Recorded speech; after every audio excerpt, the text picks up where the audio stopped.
میں بلا تاخیر ملتمس ہوں محترم ڈاکٹر میر محمد آصف اکبر قادری ناظم اعلیٰ نظام المدارس پاکستان کہ آپ تشریف لائیں اور نظام المدارس پاکستان کا دینی تعلیم اور مدارس کے انتظامی امور کی بہتری کے لیے جو مثبت کردار ہے اس حوالے سے اپنی گفتگو فرمائیں۔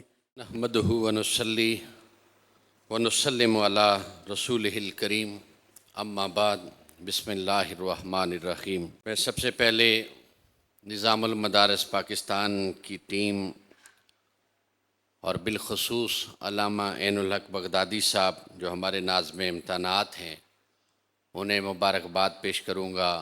تو اس وقت آن لائن ہمارے ساتھ اسلام آباد میں، راول پنڈی، پشاور میں مفتی اصغر خان صاحب، راول پنڈی میں مفتی عبدالمنان صاحب اور اسلام آباد میں ہمارے احسان قادر صاحب، جامعہ حیدریہ میں، ایبٹ آباد میں علامہ سجاو الحق صاحب، سرگودا میں علامہ سمر عباس صاحب، لیہ میں انجینئر سلیم الدین صاحب، بہاولپور میں مفتی مطلوب احمد سعیدی صاحب اور ڈاکٹر منقاد احمد فیضی صاحب، لودرا میں علامہ نصیر بابر صاحب، پاک پتن میں ہمارے علامہ اسلم صابری صاحب، عارف والا میں، اسی طرح باول نگر میں، علی پور چٹھا میں ہمارے مفتی شہزاد احمد سجاد صاحب جو کوارڈینیٹر ہیں گوجرانوالا ڈسٹرکٹ کے، اور یو ای میں اس وقت شارجہ کے اندر تقریباً 25 مقامات پہ آن لائن، جس طرح آپ یہاں لاہور مرکز پہ تشریف فرما ہیں، وہاں بھی ہمارے درجنوں بلکہ سینکڑوں حفاظ قراء، مدرسین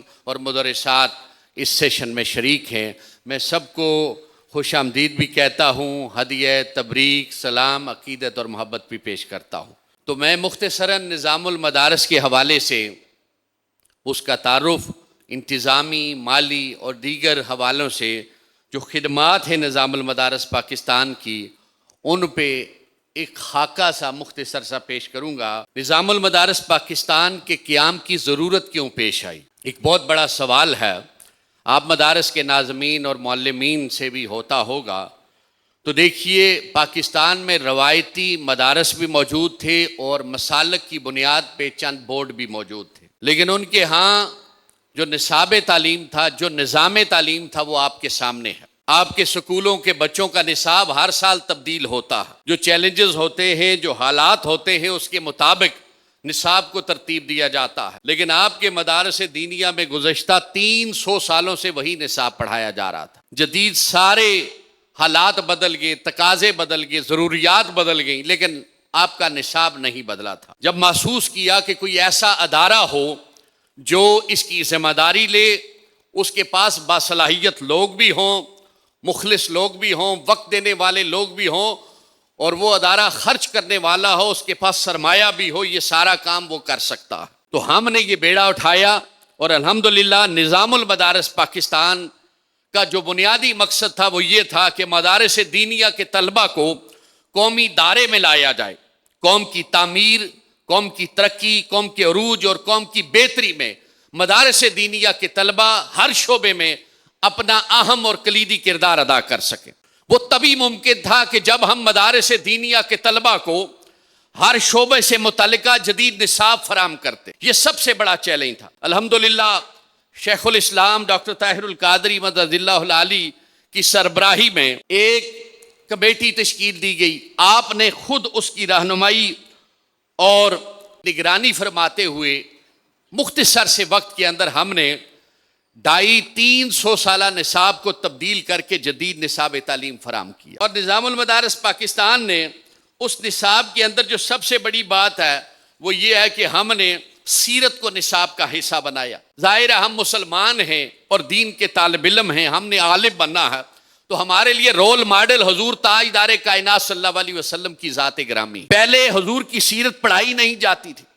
جب ایک شخص کو سیرت ہی نہیں پڑھائی جا رہی تو حضور کے لڑکپن، حضور کے بچپن، حضور کی جوانی، حضور کے عادات، حضور کے خصائص، حضور کے معاملات اور معمولات سے وہ واقف کیسے ہو؟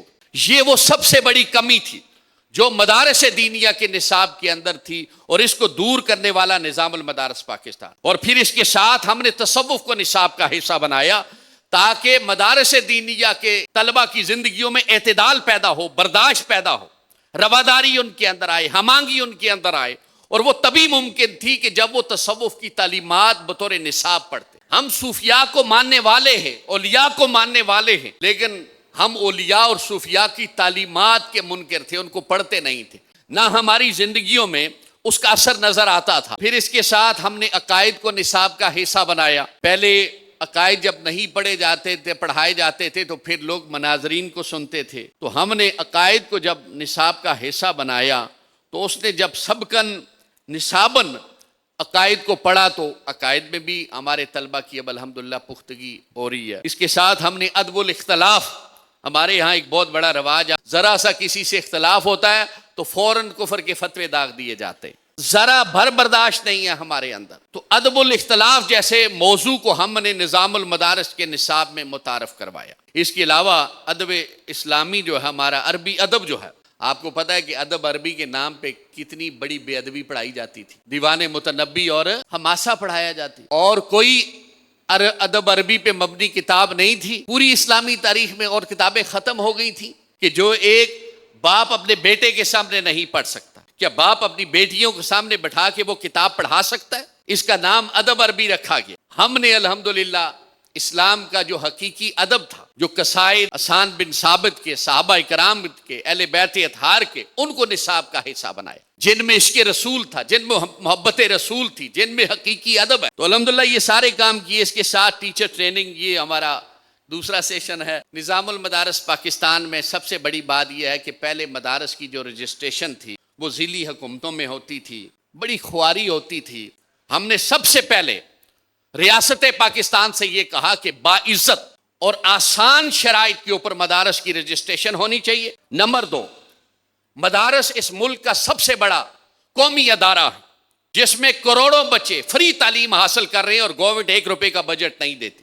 اس لیے ان کو قومی سطح پہ ایک سٹیٹس دیا جائے، ایک مقام دیا جائے، ایک قبولیت دی جائے. الحمدللہ ہماری بات کو مانا گیا اور قومی سطح پہ وزارت تعلیم کے اندر مدارس کو رجسٹرڈ کرنے کے DGRE قائم کیا گیا، directorate general of religious education. اس کے 4 صوبوں میں آفیسز بنائے گئے، ہر ڈسٹرکٹ میں اس کا دفتر بنایا گیا، اس کے لیے بجٹ ایلوکیٹ کیا گیا. اور الحمدللہ 2020 سے لے کے آج 2024 تک اس وقت اس ملک میں گورنمنٹ آف پاکستان کی ابھی فریش رپورٹ کے مطابق جو اگست میں انہوں نے جاری کی، 17,500 مدارس اس ملک میں رجسٹرڈ ہو چکے. ٹوٹل اس ملک میں 32,000 مدارس ہیں، جس میں سے 17,500 مدارس DGRE کے پاس رجسٹرڈ ہو چکے. اب باعزت طریقے کے ساتھ آپ لوگ اپنا رجسٹریشن فارم ہمیں دیتے، ہم اسلام آباد بھیجتے ہیں اور وہ رجسٹریشن فارم آپ کی دہلیز پہ پہنچ جاتا. اور دوسرا ہم نے یہ کیا کہ مدارس دینیہ کے طلبہ جو 8 سال تعلیم حاصل کرتے ہیں، ہم ان کو ٹیکنیکل کورسز کروا رہے ہیں. نظام المدارس کے تحت پہلا دینی بورڈ ہے جس کے ہزاروں بچے اس وقت ایڈوانس ویلڈنگ، بیکری اور پیسٹری، بیوٹیشن، کھانا پکانا، گھریلو برقی آلات، fashion designing, general electrician, mobile کی ریپیئرنگ، UPS ریپیئرنگ، IT میں certificate, e commerce, graphic designing, industry, سلائی مشین، آٹو مکینک، یہ 17 کورسز اس وقت نظام المدارس کے بچے کر رہے ہیں. اور ہر بچے کو پر منتھ 10,000 روپیہ وظیفہ بھی مل رہا ہے. ٹوٹل اخراجات جو ہمارا ایک بچہ ٹیکنیکل کورس کرتا ہے 40,000 روپیہ پر منتھ اس پہ خرچہ. ہم نے تمام ٹیکنیکل کورسز کے سینٹر اپنے مدارس کے اندر بنائے. ہماری کوئی بچی کسی باہر سینٹر میں نہیں جا رہی نیوٹیک کے تحت، بلکہ ہمارے مدارس کے اندر وہ سینٹر قائم ہے. آپ اپنے مدرسے کے اندر یہ سارے کورسز کر رہے ہیں. اس کے علاوہ بینک اکاؤنٹ کا ایک بہت بڑا مسئلہ تھا، تو الحمدللہ ہم نے مدارس دینیہ کے لیے گورنمنٹ آف پاکستان سے یہ کہا کہ کوئی بھی پابندی ہو وہ ہمیشہ لگے گی جب تک ہمارے مالیاتی نظام کے اندر شفافیت نہیں آئی. اور یہ شفافیت بینک اکاؤنٹ کے کھلنے سے ہوگی. جو بھی ہماری ٹرانزیکشن ہوگی وہ وایا بینک ہوگی. جب بینک کے ذریعے ٹرانزیکشن ہوگی تو آپ کے مالیاتی نظام میں خود بخود شفافیت آئے گی. گورنمنٹ نے ہماری، میں اور انلاق بغدادی صاحب، ہم ایک اعلیٰ سطحی اسلام آباد وزارت تعلیم کی میٹنگ میں تھے، تو ہمارا یہی نقطہ تھا کہ آپ اگر اس ملک میں شفافیت لے کے آنا چاہتے ہیں، اگر FATF سے بچنا چاہتے ہیں، عالمی مالیاتی اداروں کے چنگل سے نکلنا چاہتے ہیں، تو مدارس دینیہ کے لیے آسانیاں پیدا کریں تاکہ وہ اپنے بینک اکاؤنٹ کھولیں۔ گورنمنٹ آف پاکستان نے ہمارے کہنے پہ 6 اگست کو تمام بینکوں کو، ہر بینک کے نام پہ یہ لیٹر جاری کر دیا کہ نظام المدارس پاکستان سے ملحقہ ہر مدرسہ، جو بھی مدرسہ ہوگا جو رجسٹرڈ ہوگا گورنمنٹ آف پاکستان میں، اس کا بینک اکاؤنٹ کھولیں گے۔ اس کے علاوہ دیکھیے ڈگری، نظام المدارس پاکستان ایک معیاری ڈگری دے رہا ہے۔ جب ہمارا بورڈ بنا تو ہمارے خلاف طرح طرح کے پروپیگنڈے کیے گئے، کوئی کہنے لگا کہ ہمیں نیچا دکھانے کے لیے یہ بورڈ بنائے جا رہے ہیں، کچھ لوگوں نے کہا کہ یہ PTI کی حکومت نے بنایا ہے،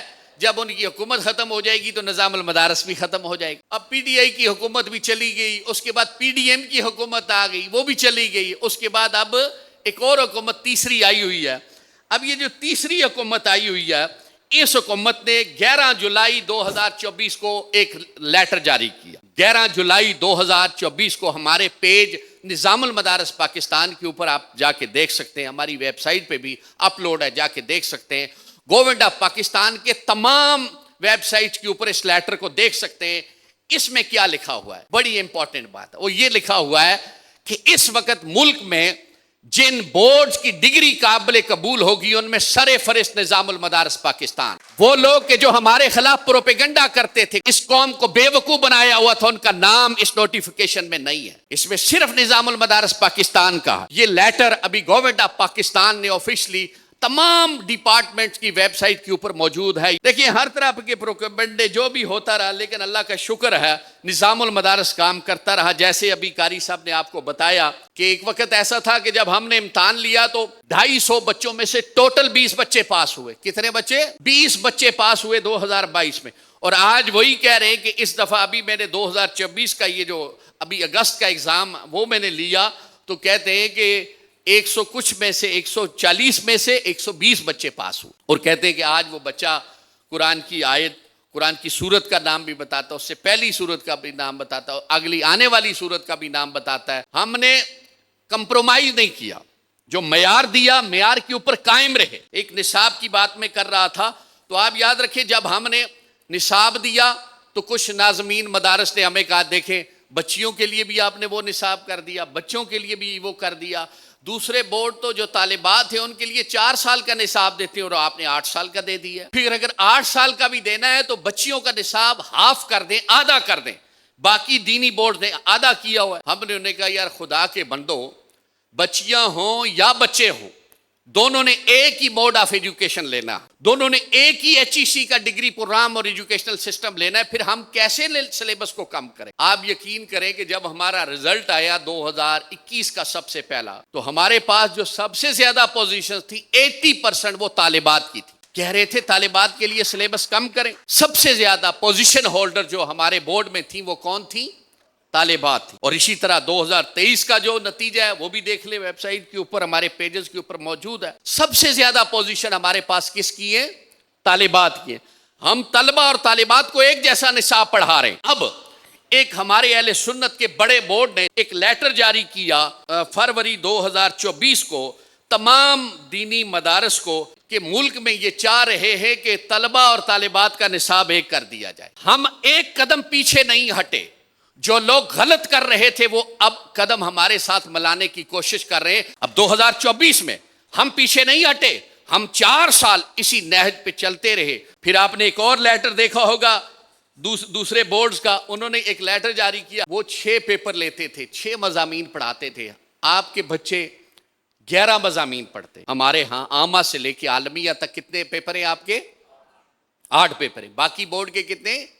6 ہیں۔ تو ہمیں کہا گیا آپ نے پیپر زیادہ رکھے، آپ نے کتابیں زیادہ رکھی ہیں۔ ہم انہیں کہتے تھے بھائی ہم عالم بنا رہے ہیں، 8 سال آپ نے پڑھنا ہے، آپ اسپیشلسٹ ہیں، آپ اتھارٹی ہیں دین کی۔ آپ جب تک علوم اور فنون پہ دسترس نہیں رکھتے ہوں گے تو کیا دینی رہنمائی کریں گے؟ کس طرح چیلنجز کا مقابلہ کریں گے؟ ہم لوگوں کی ذہن سازی کرتے رہے، جواب دیتے رہے۔ بالآخر آج کیا ہوا کہ دینی بورڈز نے بھی اپنے نصاب میں اضافہ کر دیا۔ 2023 کے نومبر میں ایک لیٹر جاری ہوتا ہے تنظیم المدارس پاکستان سے کہ ہم اپنے نصاب میں تصوف پہ 3 کتابیں شامل کر رہے ہیں۔ پہلی دفعہ پاکستان کی تاریخ میں نظام المدارس کے بعد تنظیم المدارس نے 3 کتابیں تصوف پہ شامل اور 2 کتابیں کس پہ شامل کی؟ سیرت پہ۔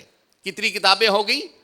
5۔ اب 2 مضامین کا اضافہ ہو گیا۔ اب آہستہ آہستہ آگے مجھے ابھی پتا چلا کہ انہوں نے کہا ہے کہ لوگوں نے کہا ہے کہ جب تک 11 مضامین نہیں پڑھائے جائیں گے علوم و فنون تو ہمارا بچہ کیسے مقابلہ کر سکے گا کسی دوسرے بورڈ کے بچے کے ساتھ؟ تو اس لیے وہ مجبور ہے اس بات پہ کہ آئندہ آنے والے وقت میں جتنے نصاب کی کتب ہماری ہیں وہ بھی اتنی کریں۔ الحمدللہ ہم ایک قدم بھی کسی بھی معاملے میں، وہ معیار ہو، وہ نصاب ہو، وہ امتحانی نظام ہو یا وہ انتظامی مالیاتی نظام ہو، کسی میں پیچھے نہیں ہٹے۔ یہی وجہ ہے کہ آج لوگ نظام المدارس کو فالو کر رہے ہیں، نظام المدارس کے نصاب کو، نظام المدارس کے نظام تعلیم کو، نظام امتحانات کو۔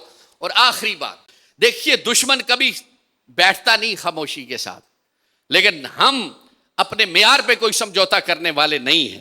تو الحمدللہ اللہ کا شکر ہے، لاکھ لاکھ شیخ الاسلام کی توجہات، ان کی سرپرستی، ان کی نگرانی اور ان کی رہنمائی میں انشاءاللہ العزیز نظام المدارس جہاں ترقی کر رہا ہے وہاں مزید آج یہ جو ابھی میٹنگ میں بہت ساری باتیں کہہ چکے ہیں خالد حمید قاضوی صاحب نے، جو نصیر صاحب نے کی، یہ آپ نے پلے باندھنی ہے کہ پہلے کیا تھا اور اب کیا ہے اور آئندہ یہ کہاں پہ جا رہے ہیں۔ وآخر دعوانا الحمدللہ رب